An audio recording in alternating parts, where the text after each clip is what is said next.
first reading is a reading from Joel, the second chapter, and we'll read it responsibly.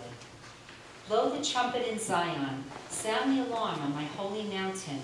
Let all the inhabitants of the land tremble, for the day of the Lord is coming, it is near. A day of darkness and gloom, a day of clouds and thick darkness. Like blackness spread upon the mountains, a great and powerful army comes. Their light has never been more old, nor will be again after them in the ages to come. Yet even now, says the Lord, return to me with all your heart. With fasting, with weeping, and with mourning, rend your hearts and not your clothing. Return to the Lord your God, for he is gracious and merciful. Slow to anger, and abounding in steadfast love, and relents from punishing. Who knows whether he will not turn and relent and leave a blessing behind him? A great offering and a drink offering for the Lord your God. Blow the trumpet in Zion, sanctify a fast. Call a solemn assembly, gather the people. Sanctify the congregation, assemble the aged. Gather the children, even infants at the breast. Let the bridegroom leave his room and the bride her canopy. Between the vestibule and the altar, let the priests and ministers of the Lord weep. Let them say, spare your people, O Lord, and do not make your heritage a mockery, a byword among the nations. Why should it be said among the peoples, where is their God? The second reading is from Paul's second letter to the Corinthians, the 5th chapter, and the 6th chapter.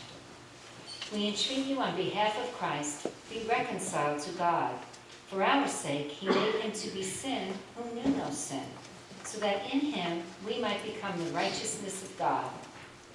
As we work together with him, we urge you also not to accept the grace of God in vain.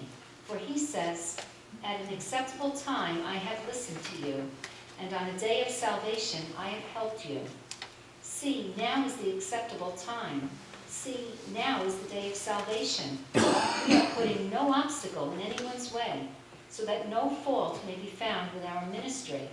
But as servants of God, we have commended ourselves in every way, through great endurance, in afflictions, hardships, calamities, beatings, imprisonments, riots, labors, sleepless nights, hunger, by purity, knowledge, patience, kindness, holiness of spirit, genuine love, truthful speech, and the power of God, with the weapons of righteousness for the right hand and for the left, in honor and dishonor, in ill repute and good repute.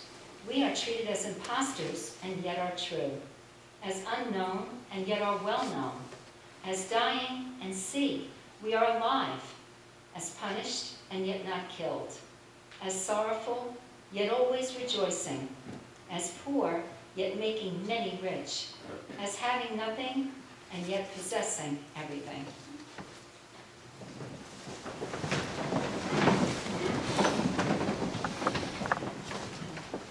Jesus said to the disciples, and he also says it to us, beware of practicing your piety before others in order to be seen by them, for then you have no reward from your Father in heaven.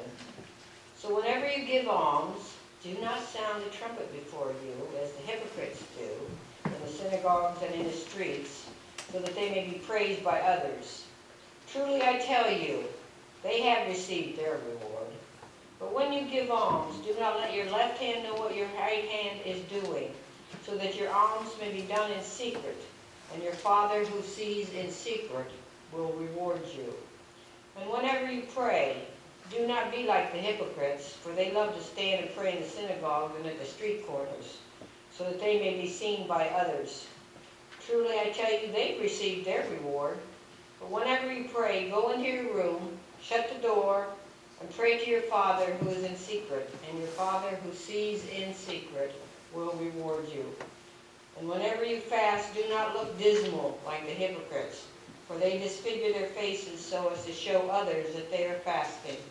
Truly I tell you, they have received their reward. But when you fast, put oil on your head and wash your face, so that your fasting might be seen by others, but by your Father who is in secret. And your Father who sees in secret will reward toward you. Do not store up for yourselves treasures on earth, where moth and rust doth consume, and where thieves break in and steal. But store up for yourselves treasures in heaven, where neither moth nor rust consumes, and where thieves do not break in and steal. For where your treasure is, there will your heart be also.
Let us